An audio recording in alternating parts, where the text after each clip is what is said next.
ಶ್ರೀಗುರುಭ್ಯೋ ನಮಃ ಪರಮಗುರುಭ್ಯೋ ನಮಃ. ಶ್ರೀಮದಾನಂದತೀರ್ಥಭಗವತ್ಪಾದಾಚಾರ್ಯಗುರುಭ್ಯೋ ನಮಃ.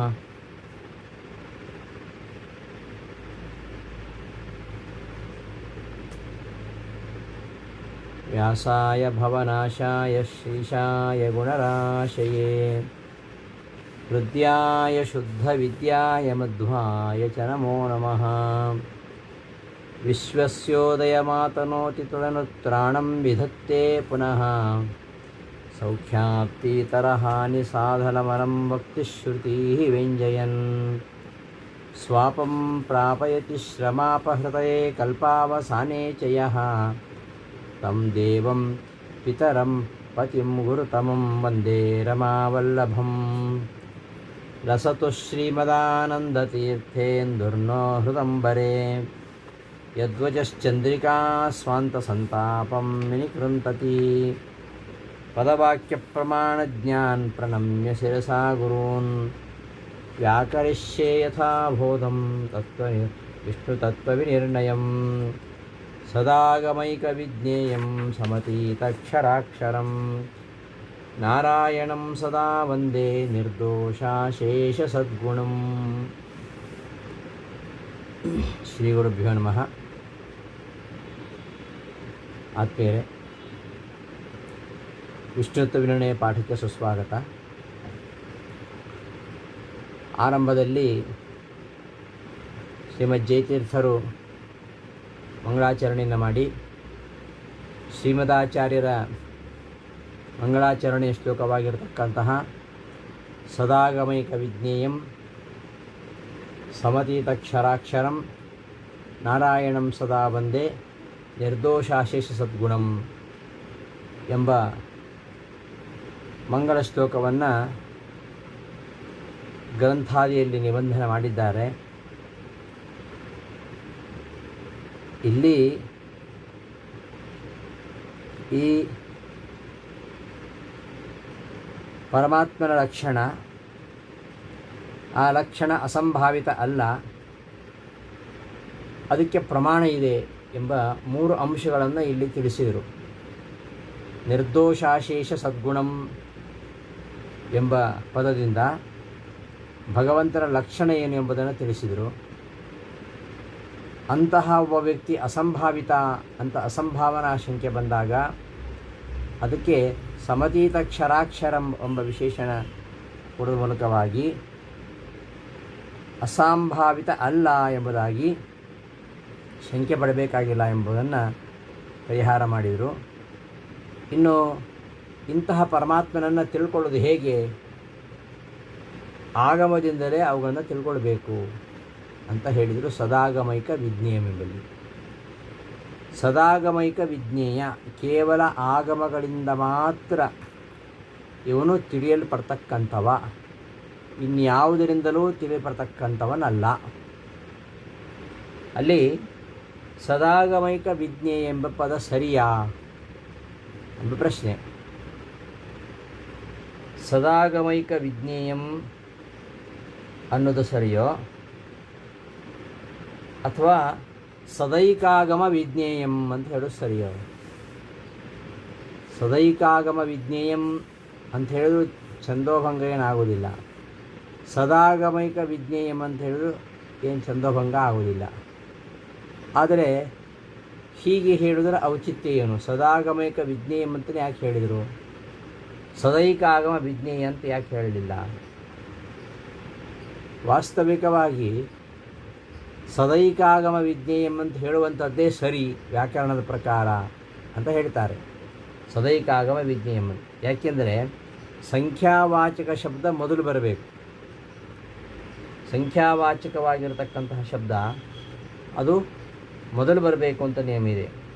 ವ್ಯಾಕರಣದಲ್ಲಿ ಪೂರ್ವಕಾಲೈಕ ಸರ್ವಜರತ್ ಪುರಾಣ ನವ ಕೇವಲಾಹ ಸಮಾನಾಧಿಕರಣೇನ ಅಂತ ಸೂತ್ರ. ಈ ಸೂತ್ರದಲ್ಲಿ ಪೂರ್ವ ಮುಂತಾದ ಶಬ್ದಗಳನ್ನು ಹೇಳಿದ್ದಾರೆ, ಪ್ರಥಮ ವಿಭಕ್ತಿಯಲ್ಲಿ ಹೇಳಿದ್ದಾರೆ. ಇಲ್ಲಿ ನಿರ್ದಿಷ್ಟವಾಗಿರತಕ್ಕಂತಹ ಶಬ್ದಗಳಿಗೆ ಪ್ರಥಮ ನಿರ್ದಿಷ್ಟಂ ಸಮಾಸೆ ಉಪಸರ್ಜನಂ ಅಂತ ಮತ್ತೊಂದು ಸೂತ್ರ. ಆ ಸೂತ್ರ ಪ್ರಕಾರ ಯಾವುದು ಸಮಾಸದಲ್ಲಿ ಪ್ರಥಮ ನಿರ್ದಿಷ್ಟವಾಗಿದೆಯೋ ಅದಕ್ಕೆ ಉಪಸರ್ಜನ ಅಂತ ಹೆಸರು. ಉಪಸರ್ಜನ ಅಂತ ಸಂಜ್ಞೆ. ಏನಿವಾಗ ಉಪಸರ್ಜನ ಸಂಜ್ಞೆ ಇದ್ದರೆ ಯಾವುದು ಉಪಸರ್ಜನ ಸಂಜ್ಞೆಯನ್ನು ಹೊಂದಿದೆಯೋ ಅದು ಸಮಸ್ತ ಪದದಲ್ಲಿ ಮೊದಲು ಇರಬೇಕು ಅಂತ ನಿಯಮ. ಉಪಸರ್ಜನಂ ಪೂರ್ವಂ ಅಂತ ಸೂತ್ರದಲ್ಲಿ ನಿಯಮ ಮಾಡಿದ್ದಾರೆ. ಸಮಸ್ತ ಪದದಲ್ಲಿ ಯಾವುದಕ್ಕೆ ಉಪಸರ್ಜನ ಸಂಜ್ಞೆ ಇದೆಯೋ ಅದು ಪೂರ್ವದಲ್ಲಿ ಇರಬೇಕು ಅಂತ. ಹಾಗಾದರೆ ಇಲ್ಲಿ ಈ ಏಕಶಬ್ದ ಪೂರ್ವಕಾಲ ಏಕ ಸರ್ವ ಜರತ್ ಪುರಾಣ ನವ ಕೇವಲಾಹ, ಪೂರ್ವಕಾಲೈಕ ಸರ್ವ ಜರತ್ ಪುರಾಣ ನವ ಕೇವಲಾಹ ಎಂಬ ಈ ಶಬ್ದಗಳು ಸಮಾಸ ಘಟಕವಾಗಿದ್ದಾಗ ಅವುಗಳಿಗೆ ಉಪಸರ್ಜನ ಸಂಜ್ಞೆ ಇರುವುದರಿಂದ ಉಪಸರ್ಜನಂ ಪೂರ್ವಂ ಎಂಬ ಸೂತ್ರ ಪ್ರಕಾರ ಸಮಸ್ತ ಪದದಲ್ಲಿ ಅದು ಪೂರ್ವಕ್ಕೆ ಬರಬೇಕು. ಹಾಗಿರುವಾಗ ಸದಾಗಮೈಕ ವಿಜ್ಞೇಯಂ ಎಂಬಲ್ಲಿ ಇಲ್ಲಿ ಏಕಶಬ್ದ ಮೊದಲು ಬರಬೇಕು. ಅಂದರೆ ಸದೈಕಾಗಮ ವಿಜ್ಞೇಯಂ ಅಂತ ಆಗಬೇಕು. ಸದಾಗಮೈಕ ವಿಜ್ಞೇಯಂ ಅಂತ ಹೇಗಾಯಿತು? ಅದು ಸರಿಯಾ? ಆ ಥರ ಪ್ರಯೋಗ ಮಾಡುವಂಥದ್ದು ಸರಿಯಾ ಅಂತಂದರೆ ಈ ಸಂಶಯವನ್ನು ಟೀಕಾಚಾರ್ಯರು ಪರಿಹಾರ ಮಾಡ್ತಾ ಇದ್ದಾರೆ. ದೋಷೈಕದೃಕ್ ಪುರೋಭಾಗಿ ಪ್ರಾದೈಕಮಯೀಂ ಇತ್ಯಾದಿ ಪ್ರಯೋಗದರ್ಶನಾತ್ ಸಂಖ್ಯಾರ್ಥಸ್ಯೈವ ಏಕಶಬ್ದಸ್ಯ ಪೂರ್ವಕಾಲೈಕ ಇತಿ ಪೂರ್ವನಿಪಾತೋ ನ ಕೇವಲಾರ್ಥಸ್ಯ. ಆ ವ್ಯಾಕರಣ ಸೂತ್ರದಲ್ಲಿ ಪೂರ್ವಕಾಲೈಕ ಸರ್ವಜರತ್ಪುರಾಣ ನವಕೇವಲಾಹ ಎಂಬ ಸೂತ್ರದ ಹೇಳ್ತಕ್ಕಂತಹ ಏಕಶಬ್ದ ಅದು ಸಂಖ್ಯಾವಾಚಕ ಶಬ್ದ. ಸಂಖ್ಯಾವಾಚಕ ಶಬ್ದ ಆಗಿದ್ದರೆ ಅದಕ್ಕೆ ಪೂರ್ವನಿಪಾತ ಬರುತ್ತೆ. ಆದರೆ ಆ ಏಕಶಬ್ದಕ್ಕೆ ಕೇವಲ ಅಂತ ಅರ್ಥ ಇದ್ದರೆ ಅದಕ್ಕೆ ಆ ತರಹ ಪೂರ್ವನಿಪಾತ ಬರಬೇಕಂತಿಲ್ಲ. ಇಲ್ಲಿ ಸದಾಗಮೈಕ ವಿಜ್ಞೇಯಂ ಎಂಬಲ್ಲಿ ಈ ಏಕಶಬ್ದ ಅದು ಸಂಖ್ಯಾವಾಚಕ ಅಲ್ಲ. ಸಂಖ್ಯಾವಾಚಕ ಆಗಿದ್ದರೆ ಪೂರ್ವದಲ್ಲಿ ಪ್ರಯೋಗ ಮಾಡಬೇಕಾಗಿತ್ತು. ಪ್ರಕೃತ ಏಕಶಬ್ದ ಅದು ದೋಷೈಕದೃಕ್ ಹ್ಲಾದೈಕಮಯಿ ಮುಂತಾದ ಕಡೆಗಳಲ್ಲಿ ಏಕಶಬ್ದ ಸಮಸ್ತ ಪದದಲ್ಲಿ ಉತ್ತರದಲ್ಲಿ ಪ್ರಯುಕ್ತವಾಗಿದೆ. ಕಾರಣ ಆ ಏಕಶಬ್ದ ಸಂಖ್ಯಾವಾಚಕ ಅಲ್ಲ. ಆದ್ದರಿಂದ ಪ್ರಕೃತ ಸದಾಗಮೈಕ ವಿಜ್ಞೇಯಂ ಎಂಬ ಸಮಸ್ತ ಪದದಲ್ಲಿ ಏಕಶಬ್ದ ಸಂಖ್ಯಾವಾಚಕ ಆಗಿದ್ದರೆ ಸದೈಕಾಗಮ ವಿಜ್ಞೇಯಂ ಅಂತ ಹೇಳಬೇಕಿತ್ತು. ಆದರೆ ಅದು ಸಂಖ್ಯಾರ್ಥಕವಾಗದೆ ಅದು ಈ ಮುಖ್ಯ ಎಂಬ ಅರ್ಥ, ಕೇವಲ ಮುಖ್ಯ ಎಂಬ ಅರ್ಥದಲ್ಲಿ ಇರುವಂಥ, ಅಂದರೆ ಆಗಮಗಳಿಂದಲೇ ಇವನು ಮುಖ್ಯ ಪ್ರತಿಪಾದ್ಯ, ಆಗಮವನ್ನು ಹೊರತು ಬೇರೆ ಯಾವುದರಿಂದಲೂ ಇವನು ಪ್ರತಿಪಾದ್ಯ ಅಲ್ಲ ಅಂತ ಆಗಮೈಕ ಅಂದರೆ ಅವನನ್ನು ತಿಳಿಸಲಿಕ್ಕೆ ಮುಖ್ಯವಾಗಿರತಕ್ಕಂತಹ ಪ್ರಮಾಣ ಯಾವುದು ಅಂದರೆ ಅದು ಆಗಮ ಮಾತ್ರ ಅಂತ ಈ ಮುಖ್ಯಾರ್ಥದಲ್ಲಿ ಇದು ಪ್ರಯೋಗಿಸಲ್ಪಟ್ಟಿರೋದ್ರಿಂದ ಮುಖ್ಯಾರ್ಥವಾಚಕವಾಗಿರತಕ್ಕಂತಹ ಶಬ್ದಕ್ಕೆ ಆ ತರಹ ನಿಯಮ ಇಲ್ಲ, ಪೂರ್ವನಿಪಾತ ಬರಬೇಕು ಅಂತ ನಿಯಮ ಇಲ್ಲ. ಆದ್ದರಿಂದ ಇಲ್ಲಿ ಪೂರ್ವನಿಪಾತಃ ಪೂರ್ವಕಾಲೈಕ ಇತಿ ಪೂರ್ವನಿಪಾತಃ ನ ಕೇವಲಾರ್ಥಸ್ಯ. ಆ ಸಂಖ್ಯಾವಾಚಕ ಶಬ್ದಕ್ಕೆ ಸಂಖ್ಯಾರ್ಥಸ್ಯೈವ ಏಕಶಬ್ದಸ್ಯ ಸಂಖ್ಯಾರ್ಥ ಶಬ್ದಕ್ಕೆ ಮಾತ್ರ ಆ ಥರ ನಿಯಮ ಹೊರತು ಕೇವಲಾರ್ಥಸ್ಯ ಕೇವಲ ಆಗಮಗಳಿಂದ ಮಾತ್ರ ವಿಜ್ಞೇಯ ಅಂತ ಹೇಳ್ತಕ್ಕಂತಹ ಕೇವಲಾರ್ಥಕ ಸಂಖ್ಯಾ ಈ ಏಕಶಬ್ದಕ್ಕೆ ಪೂರ್ವನಿಪಾತ ಇಲ್ಲ. ಆದ್ದರಿಂದ ಶ್ರೀಮದಾಚಾರ್ಯರ ಪ್ರಯೋಗ ಸರಿ ಇದೆ ಅಂತ ಈ ಟೀಕೆಯ ಅಭಿಪ್ರಾಯ. ಇನ್ನು ಭಗವಂತನ ಲಕ್ಷಣಗಳನ್ನು ಈ ಒಂದು ಮಂಗಳ ಶ್ಲೋಕದಲ್ಲಿ ಆಚಾರ್ಯರು ಹೇಳಿದರು. ಇವನು ಸದಾಗಮೈಕ ವಿಜ್ಞೇಯ ಅಂತ ಹೇಳಿದರು.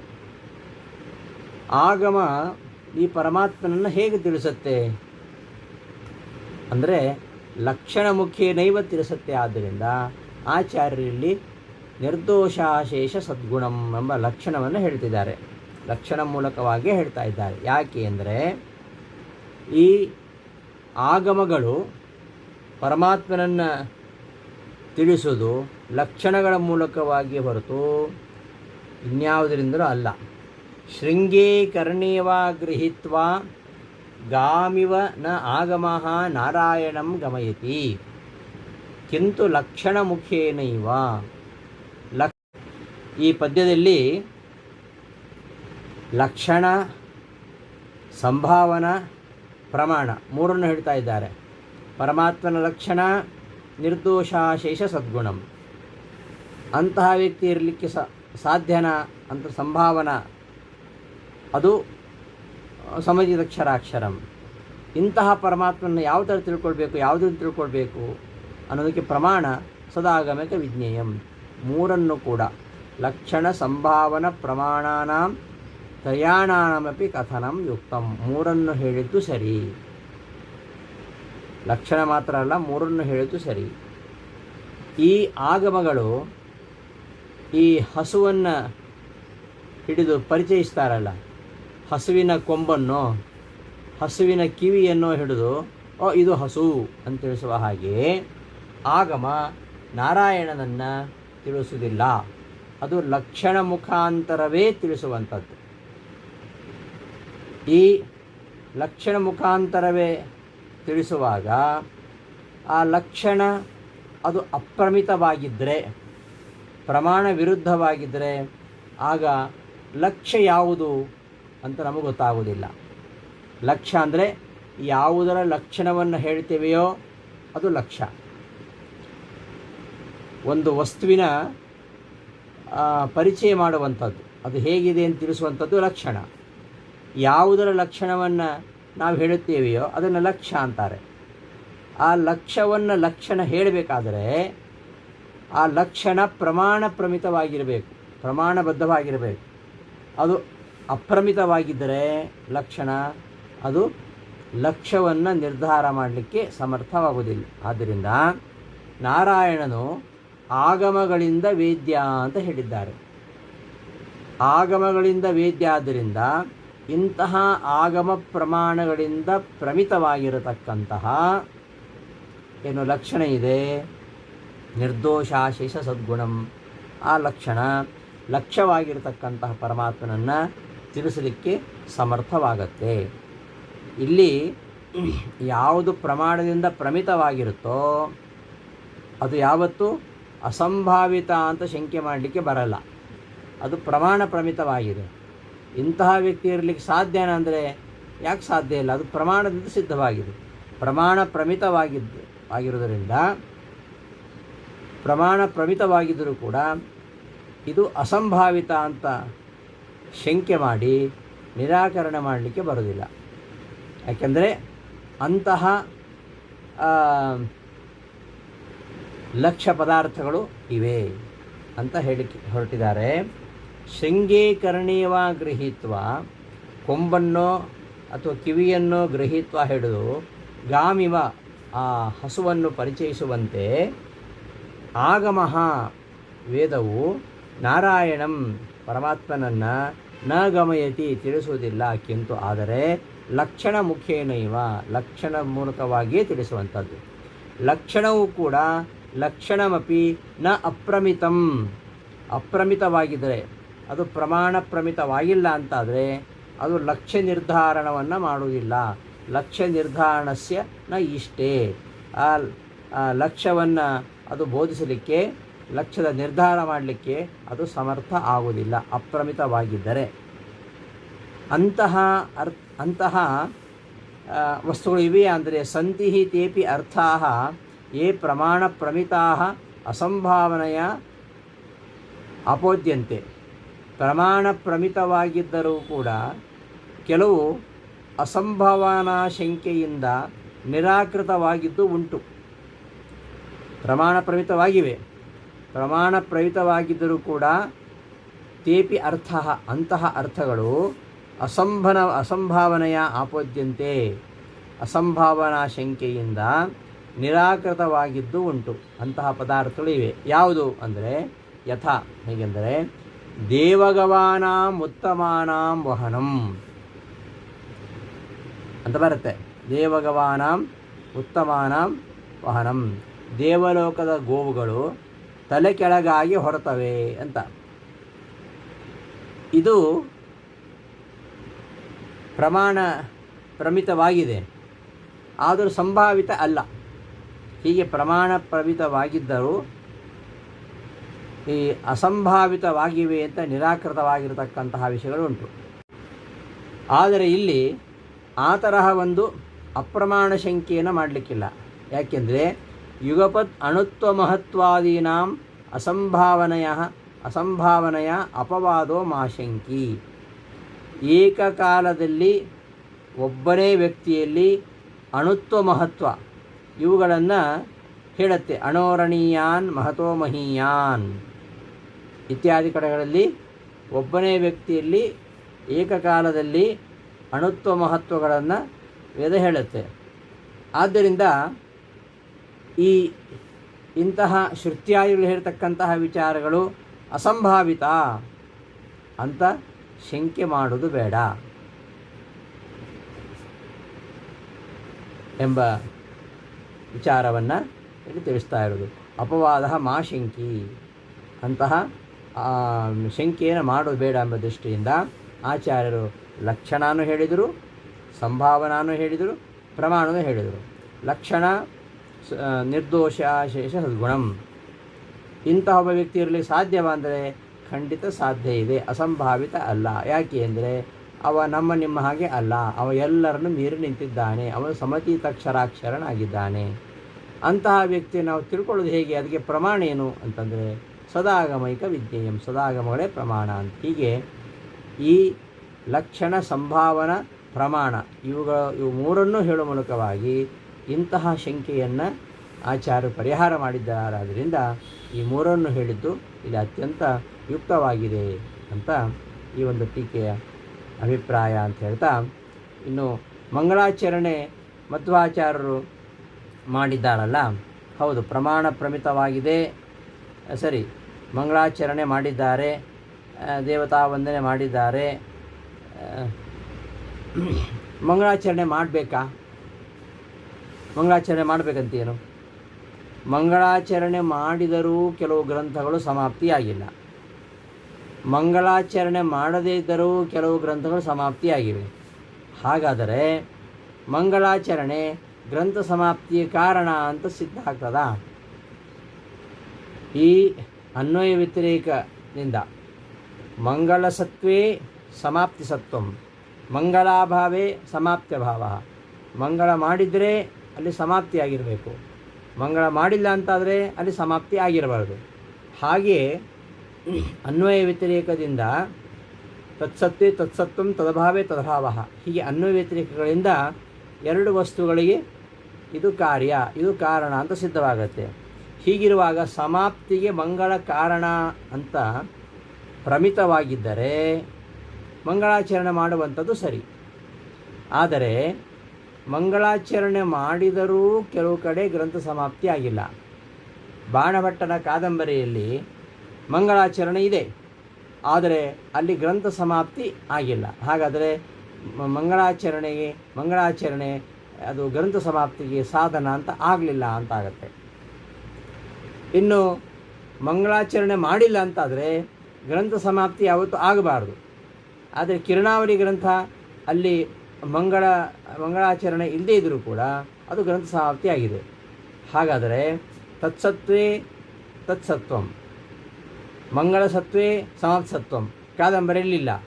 ಮಂಗಳಾಭಾವೇ ಸಮಾಪ್ತಿಯ ಭಾವ, ಇದು ಕಿರಣಾವಳಿ ಮಂಗಳಾಭಾವ ಇದೆ, ಮಂಗಳ ಮಾಡಿಲ್ಲ, ಆದರೆ ಸಮಾಪ್ತಿಯ ಭಾವ ಇಲ್ಲ, ಸಮಾಪ್ತಿನೇ ಆಗಿದೆ. ಆದ್ದರಿಂದ ಅನ್ವಯ ವ್ಯತಿರೇಕ ವಿಚಾರ ಬರೋದರಿಂದ ಇವೆರಡು ಮಂಗಳ ಹಾಗೂ ಸಮಾಪ್ತಿಗೆ ಕಾರ್ಯಕಾರಣ ಭಾವಗಳು ಇಲ್ಲ. ಆದ್ದರಿಂದ ಗ್ರಂಥ ಸಮಾಪ್ತಿ ಆಗಲಿಕ್ಕೆ ಮಂಗಳಾಚರಣೆ ಮಾಡಬೇಕಂತಿಲ್ಲ. ಮಂಗಳಾಚರಣೆ ಎಂಬುದು ಪ್ರಾಮಾಣಿಕ ಅಲ್ಲ ಅಂತಂದರೆ ಅದಕ್ಕೆ ಟೀಕಾಚಾರ್ಯರು ವಿವರಿಸ್ತಾ ಇದ್ದಾರೆ. ಪ್ರಾಮಾಣಿಕತ್ವಾಚ್ಚ ಅಸ್ಯ ಅರ್ಥಸ್ಯ. ಮಂಗಳಾಚರಣೆ ಅನ್ನೋದು ಪರಿಸಮಾಪ್ತಿಗೆ ಕಾರಣವಾಗಿದೆ. ಇದು ಪ್ರಮಾಣ ಪ್ರಮಿತವಾಗಿದೆ. ಮಂಗಳಾಚರಣೆಯು ಪರಿಸಮಾಪ್ತಿಗೆ ಕಾರಣವಾಗಿದೆ ಎನ್ನುವ ವಿಷಯ ಇದು ಪ್ರಾಮಾಣಿಕತ್ವಾಚ್ಯ ಪ್ರಮಾಣ ಪ್ರಮಿತವಾಗಿರೋದರಿಂದ ಮಂಗಳಾಚರಣೆ ಮಾಡಿರುವಂಥದ್ದು ಅವಶ್ಯಕ. ಕೃತದೇವತಾ ವಂದನಾನಾನಪಿ ಯಾ ಚಿಕೀರ್ಷಿತ ಅಪರಿಸಮಾಪ್ತಿ ಸಾ ಭಕ್ತ್ಯಾದಿ ವೈಗುಣ್ಯ ನಿಮಿತ್ತ. ಎಲ್ಲಿಯಾದರೂ ಮಂಗಳಾಚರಣೆಯನ್ನೇ ಮಾಡಿದ್ದರೂ ಅಲ್ಲಿ ಗ್ರಂಥ ಸಮಾಪ್ತಿ ಚಿಕೀರ್ಷಿತ ಅಂದರೆ ಮಾಡಲಿಕ್ಕೆ ಇಚ್ಛಿಸಿರತಕ್ಕಂತಹ ರಚಿಸಲಿಕ್ಕೆ ಇಷ್ಟವಾಗಿರತಕ್ಕಂತಹ ಗ್ರಂಥದ ಸಮಾಪ್ತಿ ಆಗಿಲ್ಲದಿದ್ದರೂ ಕೂಡ ಮಂಗಳಾಚರಣೆ ಮಾಡುವಾಗ ಭಕ್ತಿಯಿಂದ ಮಾಡಲಿಕ್ಕಿಲ್ಲ. ಆ ಮಂಗಳಾಚರಣೆಯ ಕರ್ಮಾಂಗವಾಗಿರತಕ್ಕಂತಹ ಯಾವ ಅಂಶಗಳಿವೆ ಅವುಗಳಲ್ಲಿ ಏನೋ ಒಂದು ವೈಗುಣ್ಯ ಇರಬೇಕು. ಆ ವೈಗುಣ್ಯ ನಿಮಿತ್ತಕವಾಗಿ ಅದು ಸಮಾಪ್ತಿ ಆಗಿಲ್ಲ.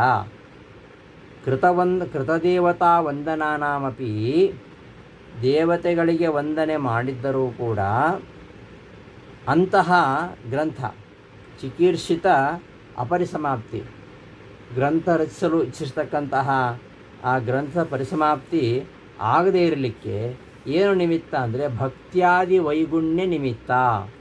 ಭಕ್ತ್ಯಾದಿ ಏನು ಕರ್ಮಾಂಗಗಳಿವೆ ಅದರಲ್ಲಿರತಕ್ಕಂತಹ ವೈಗುಣ್ಯವೇ ಅದಕ್ಕೆ ಕಾರಣ ಅಂತ ಹೇಳ್ಬೋದು. ಹಾಗೆಯೇ ಯಾಚ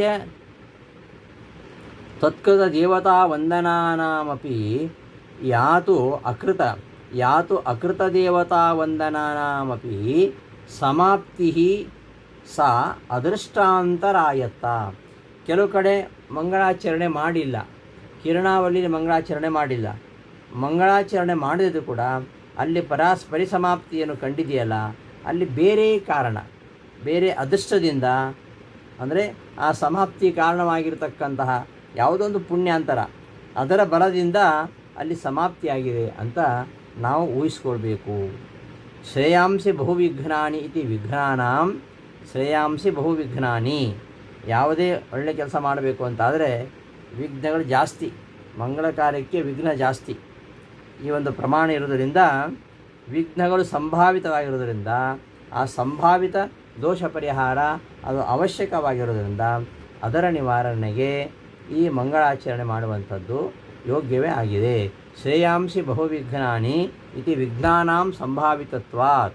ವಿಘ್ನಗಳು ಸಂಭಾವಿತವಾದ್ದರಿಂದ ಪಾಕ್ಷಿಕಸ್ಯಾಪಿ ದೋಷಸ್ಯ, ದೋಷ ಇದೆಯೋ ಗೊತ್ತಿಲ್ಲ, ಇರಬಹುದು ಸಂಭಾವಿತ ದೋಷ, ಪಾಕ್ಷಿಕ ದೋಷ ಬಂದರೂ ಬರಬಹುದು. ಅಂತಹ ಮಂಗಳ ಕಾರ್ಯಕ್ಕೆ ವಿಘ್ನಗಳು ಬರಬಹುದು. ವಿಘ್ನಗಳು ಇವೆ ಅಂತ ಏನು ಯಾರಿಗೂ ನಿಶ್ಚಯ ಇರುವುದಿಲ್ಲ.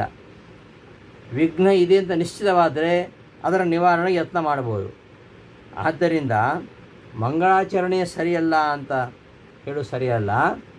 ವಿಘ್ನ ಬರಬಹುದು, ಆ ವಿಘ್ನಗಳು ಏನು ಅಂತ ಮೊದಲೇ ಗೊತ್ತಾದರೆ ಪರಿಹರಿಸ್ಕೊಳ್ಬೋದು. ಆದರೆ ಅದು ಪಾಕ್ಷಿಕವಾಗಿರತಕ್ಕಂತಹ ಆ ಒಂದು ದೋಷವನ್ನು ಪರಿಹಾರ ಮಾಡಬೇಕು. ಆದ್ದರಿಂದ ತನ್ನಿರಾಸಾರ್ಥ ಅಂತಹ ಬರಬಹುದಾಗಿರತಕ್ಕಂತಹ ವಿಘ್ನಗಳ ನಿವಾರಣೆಗೋಸ್ಕರವಾಗಿ ಈ ಪ್ರಯತ್ನ ಯುಕ್ತ ಏವ. ಈ ಮಂಗಳಾಚರಣೆಯ ಪ್ರಯತ್ನ, ಈ ವಿಘ್ನ ನಿವಾರಣೆಯ ಪ್ರಯತ್ನವಾಗಿರ್ತಕ್ಕಂಥ ಮಂಗಳಾಚರಣೆ ಅದು ಯುಕ್ತವೇ ಆಗಿದೆ ಎಂಬುದು ಈ ಒಂದು ಟೀಕೆಯ ಅಭಿಪ್ರಾಯ ಅಂತ ಹೇಳ್ತಾ, ಇಂತಹ ಈ ಒಂದು ವಿಷ್ಣು ತತ್ವ ವಿನಿರ್ಣಯ ಗ್ರಂಥಕ್ಕೆ ವಿಷಯ ಏನು, ಅದರ ಪ್ರಯೋಜನ ಏನು, ಇದನ್ನು ಯಾಕೆ ನಾವು ಅಧ್ಯಯನ ಮಾಡಬೇಕು, ಇದೆಲ್ಲ ಗೊತ್ತಿರಬೇಕು. ಒಂದು ಗ್ರಂಥವನ್ನು ಓದ್ತಕ್ಕಂತಹ ವ್ಯಕ್ತಿ ಇದರಿಂದ ನನಗೇನು ಪ್ರಯೋಜನ ಇದೆ, ಇದರಲ್ಲಿ ಯಾವ ವಿಷಯ ಇದೆ, ಆ ವಿಷಯ ನನಗೆ ಬೇಕಾ, ಅದರಿಂದ ನನಗೆ ಪ್ರಯೋಜನ ಇದೆಯಾ, ಅದು ನನಗೆ ಅರ್ಥವಾಗ್ತದಾ, ಅದನ್ನು ತಿಳ್ಕೊಳ್ಳಿಕ್ಕೆ ನಾನು ಅರ್ಹನ, ಇದೆಲ್ಲ ಆಲೋಚನೆ ಮಾಡಬೇಕಾಗತ್ತೆ. ಆದ್ದರಿಂದ ಒಂದು ಗ್ರಂಥದಲ್ಲಿ ಹೇಳತಕ್ಕಂತಹ ವಿಷಯ ಏನು, ಅದರ ಅಧ್ಯಯನದಿಂದ ನನಗಾಗತಕ್ಕಂತಹ ಲಾಭವೇನು, ಅದನ್ನು ಅಧ್ಯಯನ ಮಾಡಲಿಕ್ಕೆ ನಾವು ಅರ್ಹರೇ ಅಥವಾ ಅದು ನಮಗೆ ಅಗತ್ಯವಿದೆಯೇ, ಈ ಎಲ್ಲ ಸಂಗತಿಗಳನ್ನು ಸಾಮಾನ್ಯವಾಗಿ ಓದುಗ ಆಲೋಚನೆ ಮಾಡ್ತಾನೆ. ಇದನ್ನು ಗ್ರಂಥಕಾರ ಆಲೋಚನೆ ಮಾಡಿ ಇದನ್ನೆಲ್ಲ ತಿಳಿಸ್ತಾನೆ. ನನ್ನ ಗ್ರಂಥದಲ್ಲಿ ಏನಿದೆ, ಈ ಗ್ರಂಥವನ್ನು ಯಾಕೆ ಓದಬೇಕು, ಇದನ್ನು ಯಾರು ಓದಬೇಕು, ಇದನ್ನೆಲ್ಲ ತಿಳಿಸುವಂತಹ ಒಂದು ಸಂಗತಿ ಗ್ರಂಥದ ಆರಂಭದಲ್ಲಿ ಇರುತ್ತೆ. ಅದಕ್ಕೆ ಅನುಬಂಧ ಚತುಷ್ಟಯ ಅಂತ ಹೇಳ್ತಾರೆ. ಈ ಗ್ರಂಥಕ್ಕೂ ಗ್ರಂಥದ ಅಧ್ಯಯನ ಮಾಡುವವನಿಗೂ ಇರಬಹುದಾದ ಸಂಬಂಧ, ಈ ಗ್ರಂಥವನ್ನು ಯಾಕೆ ಅವನ ಅಧ್ಯಯನ ಮಾಡಬೇಕು, ಅವುಗಳನ್ನು ತಿಳಿಸ್ತಕ್ಕಂತಹ ಈ ಅನುಬಂಧ ಚತುಷ್ಟಯ. ವಿಷ್ಣುತತ್ವ ವಿವರಣೆಯ ಗ್ರಂಥಕ್ಕೆ ಹರಿಸರ್ವೋತ್ತಮತ್ವವೇ ವಿಷಯ, ಅಧಿಕಾರಿ ಈ ಮೋಕ್ಷವನ್ನು ವಹಿಸ್ತಕ್ಕಂತಹ ಸಜ್ಜನರು, ಇದರ ಫಲ ಮೋಕ್ಷವೇ ಫಲ. ಇವೆಲ್ಲ ಅನುಬಂಧ ಚತುಷ್ಟಯ ಅಂತ ಹೇಳ್ತಾರೆ. ಯಾವುದೇ ಗ್ರಂಥ, ಅದು ಯಾವುದೇ ಇರಲಿ, ಒಬ್ಬ ಗ್ರಂಥಕಾರ ಗ್ರಂಥ ರಚನೆ ಮಾಡಬೇಕಾದ್ರೆ ಇವುಗಳನ್ನು ನೋಡಬೇಕು. ಏನು, ಇದನ್ನು ನಾನು ಯಾಕೆ ಓದಬೇಕು, ನನಗೆ ಬೇಕಾದ ವಿಷಯ ಇದರಲ್ಲಿದೆಯಾ, ಇದನ್ನು ಓದೋದ್ರಿಂದ ಏನು ಪ್ರಯೋಜನ, ಇಷ್ಟೆಲ್ಲ ಆಲೋಚನೆ ಮಾಡ್ತಾನೆ. ಇದನ್ನೇ ಶಾಸ್ತ್ರದಲ್ಲಿ ಅನುಬಂಧ ಚತುಷ್ಟಯ ಅಂತ ಹೇಳಿದರು. ಅಂತಹ ಅನುಬಂಧ ಚತುಷ್ಟಯಗಳನ್ನು ಶ್ರೀಮದಾಚಾರ್ಯರು ಮುಂದಿನ ಶ್ಲೋಕದಲ್ಲಿ ಹೇಳ್ತಾ ಇದ್ದಾರೆ. ವಿಶೇಷಣಾನಿ ಯಾನೀಹ ಕಥಿತಾನಿ ಸದುಕ್ತಿಭಿಃ ಸಾಧಯಿಷ್ಯಾಮಿ ತಾನ್ಯೇವ ಕ್ರಮ ಸಜ್ಜನ ಸಂವಿದೆ. ಈ ಒಂದು ಶ್ಲೋಕದಲ್ಲಿ ಹೇಳ್ತಾ ಇದ್ದಾರೆ, ಈ ಒಂದು ಗ್ರಂಥಕ್ಕೆ ಅನುಬಂಧ ಚತುಷ್ಟಯಗಳು ಇವೆ. ಹಿಂದಿನ ಪದ್ಯದಲ್ಲಿ ಹೇಳ್ತಕ್ಕಂತಹ 3 ವಿಶೇಷಣಗಳಿವೆ ಅಲ್ಲ, ಆ ವಿಶೇಷಣಗಳನ್ನೇ ನಾನು ಇಲ್ಲಿ ಸಮರ್ಥನೆ ಮಾಡ್ತೇನೆ. ವಿಶೇಷಣಾನಿ ಯಾನೀಹ ಕಥಿತಾನಿ ಸದುಕ್ತಿಭಿಃ. ಇಲ್ಲಿ ಹೇಳ್ತಕ್ಕಂತಹ ಸದಾಗಮೈಕ ವಿಜ್ಞೇಯತ್ವ, ಸಮತೀತ ಕ್ಷರಾಕ್ಷರತ್ವ, ನಿರ್ದೋಷಾಶೇಷ ಸದ್ಗುಣತ್ವ, ಇವುಗಳನ್ನೇ ನಾನು ಇಲ್ಲಿ ಪ್ರಮಾಣಗಳಿಂದ ಸಮರ್ಥನೆ ಮಾಡುತ್ತೇನೆ ಅಂತ ಹೇಳುವ ಮೂಲಕವಾಗಿ ಈ ಗ್ರಂಥದ ವಿಷಯ ಏನು ಎಂಬುದನ್ನು ಹೇಳಿದರು. ಆಮೇಲೆ ಇದನ್ನು ಯಾರಿಗೋಸ್ಕರ ನಾನು ರಚನೆ ಮಾಡ್ತಾ ಇದ್ದೀನಿ ಅಂದರೆ ಸಜ್ಜನ ಸಂವಿದೆ, ಸಜ್ಜನರಿಗೋಸ್ಕರವಾಗಿ ಇದನ್ನು ರಚನೆ ಮಾಡ್ತಾ ಇದ್ದೇನೆ. ಹಾಗಾದರೆ ಸಜ್ಜನರು, ಜಿಜ್ಞಾಸುಗಳಾಗಿರತಕ್ಕಂತಹ ಸಜ್ಜನರು ಇದಕ್ಕೆ ಅಧಿಕಾರಿಗಳು. ಹೀಗೆ ಗ್ರಂಥಕ್ಕೆ ವಿಷಯ, ಪ್ರಯೋಜನ, ಅಧಿಕಾರಿ ಇರಬೇಕು. ಇಲ್ಲದೆ ಹೋದರೆ ಆ ಗ್ರಂಥ ವ್ಯರ್ಥ ಅಂತಾಗತ್ತೆ. ಕಾಕಸ್ಯ ಕತಿವಾದಂತಹ ಮೇಷಸ್ಯಾಂಡಂ ಕಿಯತ್ಫಲಂ ಕಂಬಲೇ ಕತಿರೋಮಾಣಿ ಕಾವಾರ್ತಾ ಚೋಳಮಂಡಲೇ ಅಂತ ಒಂದು ಶ್ಲೋಕ ಇದೆ. ಏನದರ ಅರ್ಥ? ಕಾಗೆಗೆ ಎಷ್ಟು ಹಲ್ಲುಗಳು, ಕಾಕಸ್ಯ ಕತಿವಾದಂತಹ ಕಾಗೆಗೆ ಎಷ್ಟು ಹಲ್ಲುಗಳು. ಸರಿ, ಕಾಗೆ ಎಷ್ಟು ಹಲ್ಲುಗಳು ಅಧ್ಯಯನ ಮಾಡೋದ್ರಿಂದ ಪ್ರಯೋಜನ ಇದೆಯಾ? ಇಲ್ಲ. ಯಾರು ಅಧ್ಯಯನ ಮಾಡ್ತಾರೆ? ಯಾರೂ ಮಾಡಲ್ಲ. ಇನ್ನು ಕಾಗೆಗೆ ಹಲ್ಲುಗಳು ಇವೆಯಾ? ಇಲ್ಲವೇ ಇಲ್ಲ. ವಿಷಯವೇ ಇಲ್ಲ, ವಿಷಯವೂ ಇಲ್ಲ, ಅದನ್ನು ಯಾರು ಅಧ್ಯಯನ ಮಾಡೋದಿಲ್ಲ, ಅದರಿಂದ ಪ್ರಯೋಜನ ಇಲ್ಲ.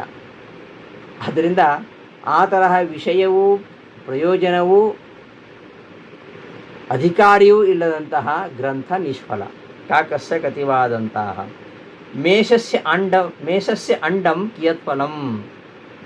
ಟಗರಿನ ವೃಷಣ ಅದು ಎಷ್ಟು ಭಾರವಾಗಿದೆ, ಟಗರಿನ ವೃಷಣ ಎಷ್ಟು ತೂಕದ್ದು, ಟಗರಿನ ವೃಷಣ ಎಷ್ಟು kg ಇದೆ, ಎಷ್ಟು ಕಿಲೋ ಇದೆ ಅಂತ ತಿಳ್ಕೊಳ್ಳೋದರಿಂದ ಏನಾದರೂ ಪ್ರಯೋಜನ ಇದೆಯಾ? ವಿಷಯ ಇದೆ, ಟಗರು ಇದೆ, ಟಗರಿಗೆ ವೃಷಣ ಇದೆ, ಆದರೆ ಅದು ಎಷ್ಟು ಭಾರವಾಗಿದೆ ಅಂತ ತಿಳ್ಕೊಳ್ಳೋದ್ರಿಂದ ಪ್ರಯೋಜನ ಏನು? ನೋಡಿ, ಪ್ರಯೋಜನ ಏನೂ ಇಲ್ಲ. ಹೀಗೆ ವಿಷಯವಿಲ್ಲದೆ ಇದ್ದರೆ ಅಂತಹ ಗ್ರಂಥ ವ್ಯರ್ಥ, ಪ್ರಯೋಜನ ಇಲ್ಲದೆ ಹೋದರೆ ಅಂತಹ ಗ್ರಂಥ ವ್ಯರ್ಥ. ಇನ್ನು ಕಂಬಳೆ ಕತಿರೋಮಾಣಿ, ಕಂಬಳಿಯಲ್ಲಿ ಎಷ್ಟು ರೋಮಗಳಿವೆ, ಇದನ್ನು ಅಧ್ಯಯನ ಮಾಡತಕ್ಕಂಥ ಒಂದು ಗ್ರಂಥ. ಒಂದು ಕಾಗೆಗೆ ಹಲ್ಲುಗಳು ಎಷ್ಟು ಇವೆ ಅಂತ ಅಧ್ಯಯನ ಮಾಡತಕ್ಕಂತಹ ಗ್ರಂಥ. ಇನ್ನೊಂದು ಟಗರಿನ ವೃಷಣ ಎಷ್ಟು ಭಾರದ್ದು ಅಂತ ತಿಳಿತಕ್ಕಂತಹ ಒಂದು ಗ್ರಂಥ. ಇನ್ನೊಂದು ಕಂಬಳಿಗೆ ಎಷ್ಟು ರೋಮಗಳಿವೆ ಎಂಬುದನ್ನು ತಿಳಿಸ್ತಕ್ಕಂತಹ ಗ್ರಂಥ. ಈ ಮೂರೂ ಗ್ರಂಥಗಳು ಉಪಾದೇಯವೇ? ಯಾರಾದರೂ ಇದನ್ನು ಸ್ವೀಕಾರ ಮಾಡ್ತಾರಾ? ಇಲ್ಲ. ಯಾಕೆ? ವಿಷಯ ಇಲ್ಲ, ಪ್ರಯೋಜನ ಇಲ್ಲ. ಈ ಕಂಬಳಿಗೆ ಎಷ್ಟು ರೋಮಗಳಿದೆ ತಿಳ್ಕೊಂಡು ಪ್ರಯೋಜನ ಏನು? ಇಷ್ಟಾಗಿ ಅದನ್ನು ಲೆಕ್ಕ ಹಾಕಲಿಕ್ಕಾಗತ್ತಾ? ಈ ರೀತಿಯಾಗಿ ನಿಷ್ಪ್ರಯೋಜಕವಾಗಿರತಕ್ಕಂತಹ ವಿಷಯಗಳ ಹಾಗೆ ಈ ಗ್ರಂಥವು ವ್ಯರ್ಥವಾ ಅನ್ನೋ ಶಂಕೆ ಮಾಡಿಕೊಡ್ತಾರೆ ಟೀಕಾಚಾರ್ಯರು ಆರಂಭದಲ್ಲಿ. ವಿಷ್ಣುತ್ವ ನಿರ್ಣಯ ಗ್ರಂಥ ನಿಷ್ಪ್ರಯೋಜಕನ ಅಥವಾ ಏನು ಪ್ರಯೋಜನ ಇದೆಯಾ ಅದನ್ನೇ ಟೀಕೆಯಲ್ಲಿ ಶಂಕಿಸ್ತಾರೆ. ಸ್ಯಾದೇತತ್ ಪ್ರಕರಣಮೇವ ಇದಂ ಅನಾರಂಭಣೀಯಂ ವಿಷಯ ಪ್ರಯೋಜನ ಸಂಬಂಧ ಶೂನ್ಯತ್ವಾತ್. ಈ ಪ್ರಕರಣ, ವಿಷ್ಣುತ್ವ ನಿರ್ಣಯ ಪ್ರಕರಣ, ಇದು ಆರಂಭಣೀಯ ಅಲ್ಲ. ಇದನ್ನು ಬರಿಬೇಕಾಗೇ ಇಲ್ಲ. ಯಾಕೆ ಅಂದರೆ ಇದಕ್ಕೆ ವಿಷಯ ಪ್ರಯೋಜನ ಸಂಬಂಧ ಶೂನ್ಯತ್ವ. ವಿಷಯ ಇಲ್ಲ, ಪ್ರಯೋಜನ ಇಲ್ಲ, ಸಂಬಂಧ ಇಲ್ಲ. ಏನಾದರೂ ಪ್ರಯೋಜನ ಇದೆಯಾ? ಈ ಗ್ರಂಥವನ್ನು ಅಧ್ಯಯನ ಮಾಡಿದರೆ ಯಾವ ಪ್ರಯೋಜನ ಇಲ್ಲ, ವಿಷಯ ಪ್ರಯೋಜನ ಸಂಬಂಧಗಳು ಇಲ್ಲ.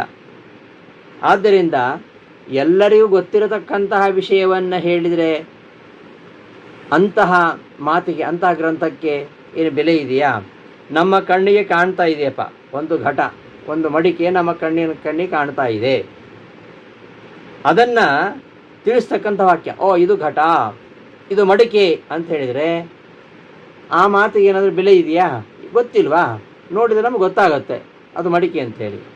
ನಮಗೆ ಪ್ರತೀತವಾಗಿರತಕ್ಕಂತಹ ಘಟಸ್ವರೂಪ ಪ್ರತಿಪಾದಕ ವಾಕ್ಯವತು, ನಮಗೆ ತೋರ್ತಕ್ಕಂತಹ ಘಟ, ಆ ಘಟದ ಸ್ವರೂಪವನ್ನು ಹೇಳ್ತಕ್ಕಂತಹ ವಾಕ್ಯ. ನೋಡಿ ಇದು ಘಟ, ಇದು ಮಡಿಕೆ ಅಂತ ಮಡಿಕೆ ಗೊತ್ತಿದ್ದವನಿಗೆ ಹೇಳಿದರೆ ಆ ವಾಕ್ಯವನ್ನು ಅವನು ಸ್ವೀಕಾರ ಮಾಡೋದಿಲ್ಲ. ಯಾಕೆ? ಏನು ಮಹಾ ವಿಷಯದಲ್ಲಿದೆ, ನನಗೆ ಗೊತ್ತಿದ್ದರೆ ನೀನು ಹೇಳ್ತಾ ಇದ್ದೀಯಾ ಅಂತ. ಆ ರೀತಿಯಂತೆ ಅದು ವ್ಯರ್ಥವಾಗತ್ತೆ. ಹಾಗೆ ಕಾಕದಂತ ಪರೀಕ್ಷಾ ಗ್ರಂಥವಚ್ಚ, ಕಾಕದಂತ ಪರೀಕ್ಷಾ ಗ್ರಂಥದಂತೆ ಇದು ಕೂಡ ವ್ಯರ್ಥವಾಗತ್ತೆ. ಕಾಕದಂತ ಪರೀಕ್ಷಾ ಗ್ರಂಥ ಅಂದರೆ ಏನು ಅಂತ ನಾನು ಹೇಳಿದೆ. ಹೀಗೆ ಅನುಮಾನದ ಮೂಲಕವಾಗಿ ಇದಂ ಪ್ರಕರಣಂ ಅನಾರಂಭಣೀಯಂ ವಿಷಯ ಪ್ರಯೋಜನ ಸಂಬಂಧ ಶೂನ್ಯತ್ವಾತ್ ಪ್ರತೀತ ಘಟಸ್ವರೂಪ ಪ್ರತಿಪಾದಕ ವಾಕ್ಯವತಿ. ಈ ಪ್ರಕರಣವು ಅನಾರಂಭಣೀಯ, ಆರಂಭಣೀಯ ಅಲ್ಲ. ಯಾಕೆ? ಅದಕ್ಕೆ ಹೇತು ಏನು? ಕಾರಣ ಏನು? ವಿಷಯ ಪ್ರಯೋಜನ ಸಂಬಂಧ ಶೂನ್ಯತ್ವಾತ್.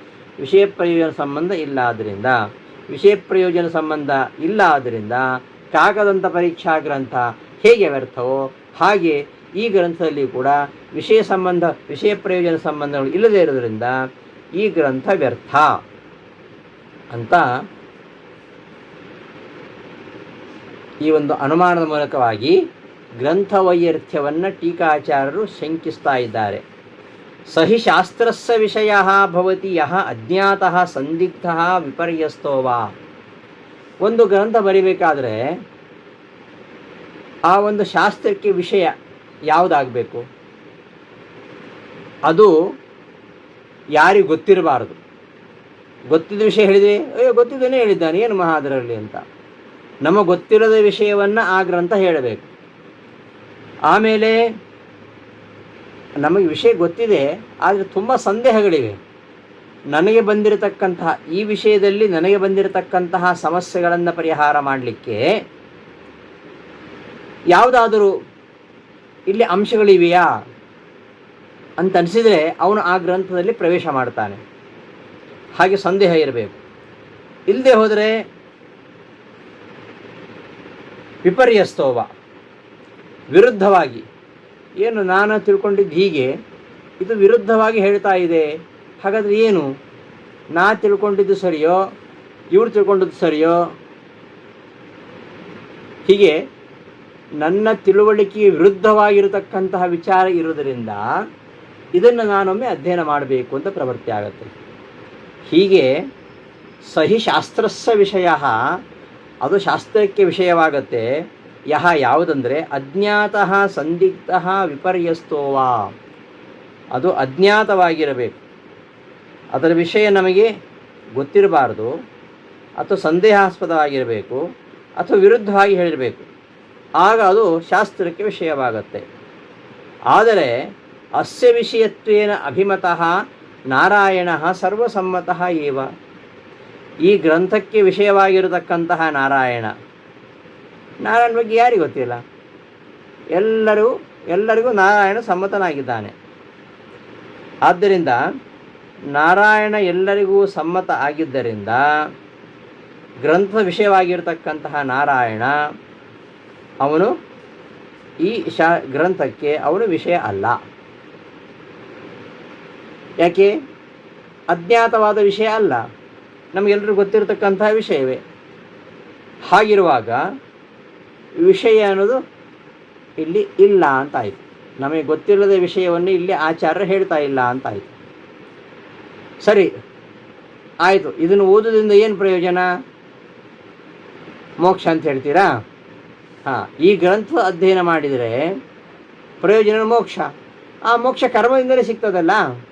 ಕರ್ಮಾಚರಣೆ ಮಾಡೋದ್ರಿಂದಲೇ ನಮಗೆ ಅಪಾಮ ಸೋಮಂ ಅಮೃತ ಅಭೂಮ ಅಂತ ವೇದ ಹೇಳುತ್ತೆ.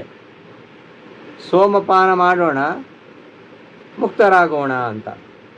ಅಷ್ಟು ಮಾತ್ರ ಅಲ್ಲ, ಈ ಸ್ವರ್ಗ ಮೋಕ್ಷಾದಿಗಳನ್ನು ಕುರಿತು ವೇದಗಳು ಹೇಳ್ತವೆ. ಸ್ವರ್ಗ ಕಾಮೋ ಯಜೇತ, ಆ ತರಹ ಸ್ವರ್ಗ ಮೋಕ್ಷಾದಿಗಳನ್ನು ಬಯಸ್ತಕ್ಕಂಥವರು ಕರ್ಮಾಚರಣೆಯಿಂದಲೇ ಅದನ್ನು ಗಳಿಸ್ಲಿಕ್ಕೆ ಆಗೋದರಿಂದ ಇಂತಹ ಪ್ರಕರಣದಿಂದ ಏನು ಪ್ರಯೋಜನ ಇಲ್ಲ. ಅಸ್ಯ ವಿಷಯತ್ವೇನ ಅಭಿಮತಃ ನಾರಾಯಣ ಸರ್ವಸಮ್ಮತ ಏವ, ನಹಿ ನಾರಾಯಣ ಪದಂ ಅನರ್ಥಕಂ ಕೋಪಿ ಅಂಗೀಕರೋತಿ. ನಾರಾಯಣ ಪದ ಅದು ಅರ್ಥರಹಿತ ಅಂತ ಯಾರೂ ಒಪ್ಪುವುದಿಲ್ಲ ಅಲ್ವೇ? ಆದ್ದರಿಂದ ಅದರ ಬಗ್ಗೆ ಗೊತ್ತಿದ್ದೇ ಇದೆ. ನಾಪಿ ಅಸ್ಯ ಪ್ರಕರಣಸ್ಯ ಪ್ರಯೋಜನಮಸ್ತಿ, ಈ ಪ್ರಕರಣಕ್ಕೆ ಪ್ರಯೋಜನವಿಲ್ಲ. ಐಹಿಕ ಪಾರತ್ರಿಕಯೋ ಕೃಷ್ಯಾದಿ ಯಾಗಾದಿ ಸಾಧನಾಂತರಸ್ಯ ಸಾಧ್ಯತ್ವಾತ್. ಪ್ರಯೋಜನ ಎರಡು ತರಹ. ಒಂದು ಐಹಿಕವಾಗಿರ್ತಕ್ಕಂತಹ ಪ್ರಯೋಜನ, ಒಂದು ಪಾರತ್ರಿಕವಾಗಿರ್ತಕ್ಕಂತಹ ಪ್ರಯೋಜನ. ಐಹಿಕವಾಗಿರ್ತಕ್ಕಂತಹ ಪ್ರಯೋಜನ ನಮಗೆ ಹಣ, ಈ ಐಹಿಕವಾಗಿರ್ತಕ್ಕಂತಹ ಸುಖಗಳು ಇವೆಲ್ಲ ಕೃಷಿ ಮೊದಲಾದವುಗಳಿಂದ ಸಿಗ್ತವೆ. ನಮಗೇನು ಬೇಕು ಇವತ್ತು? ಆಹಾರ ಬೇಕು, ವಸ್ತ್ರಾದಿಗಳು ಬೇಕು. ಇವತ್ತು ಎಲ್ಲವನ್ನು ಮನುಷ್ಯ ಈ ಶಾಸ್ತ್ರದ ಸಹಾಯವಿಲ್ಲದೆ ಈ ಕೃಷ್ಯಾದಿಗಳಿಂದ ಪಡೀಲಿಕ್ಕೆ ಸಮರ್ಥನಾಗಿದ್ದಾನೆ. ಇನ್ನು ಪಾರತ್ರಿಕವಾಗಿರತಕ್ಕಂತಹ ಸುಖ ಬೇಕು ನಮಗೆ ಅಂದರೆ ಯಜ್ಞ ಯಾಗಾದಿಗಳನ್ನು ಮಾಡಿದರೆ ಅದೆಲ್ಲ ಸಿಗ್ತದೆ. ಹೀಗೆ ಕೃಷ್ಯಾದಿ ಯಾಗಾದಿ ಸಾಧನಾಂತರ ಸಾಧ್ಯತ್ವ.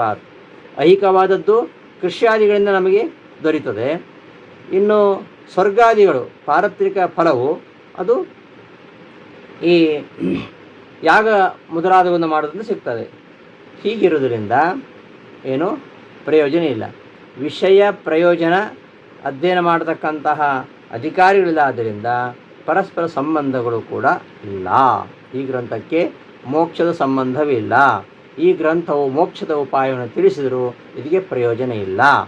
ಎಲ್ಲ ಐಹಿಕ ಪಾರತ್ರಿಕ ಭೋಗಗಳು ಇವುಗಳು ನಮಗೆ ಬೇರೆ ಸಾಧನೆಯಿಂದ ದೊರೀತಾ ಇರೋದರಿಂದ ಅಂತಹ ಈ ಐಹಿಕ ಪಾರತ್ರಿಕ ಭೋಗಗಳ ತ್ಯಾಗರೂಪವಾಗಿರತಕ್ಕಂತಹ ಮೋಕ್ಷ ಅನ್ನೋದು ಪುರುಷಾರ್ಥವೇ ಅಲ್ಲ. ಆದ್ದರಿಂದ ಪ್ರಯೋಜನವೇ ಇಲ್ಲ. ಆದ್ದರಿಂದ ಈ ಗ್ರಂಥವನ್ನು ಯಾಕೆ ಅಧ್ಯಯನ ಮಾಡಬೇಕು ಎಂಬ ಪ್ರಶ್ನೆ ಬರುತ್ತೆ. ಮೋಕ್ಷಸ್ಯಾಪಿ ಕರ್ಮಸಾಧ್ಯತ್ವಾತ್, ಮೋಕ್ಷವು ಕೂಡ ಕರ್ಮಸಾಧ್ಯ. ಏತಚ್ಚ ಸಂಬಂಧಾಭಾವಾಚ್ಚ ಸಕಲ ಐಹಿಕ ಪಾರತ್ರಿಕ ಭೋಗ ಪರಿತ್ಯಾಗಾತ್ಮಕಸ್ಯ ತಸ್ಯ ಅಪುರುಷಾರ್ಥತ್ವೇನ. ಇಂತಹ ಮೋಕ್ಷ ಯಾರಿಗೆ ಬೇಕು? ಇಲ್ಲಿ ಹೇಳ್ತಕ್ಕಂತಹ ಇದಕ್ಕೆ ಕಾರಣವಾಗಿರತಕ್ಕಂತಹ ಏನು ಈ ಗ್ರಂಥವನ್ನು ಅಧ್ಯಯನ ಮಾಡೋದ್ರಿಂದ ಏನು ಫಲ ಬರುತ್ತೆ?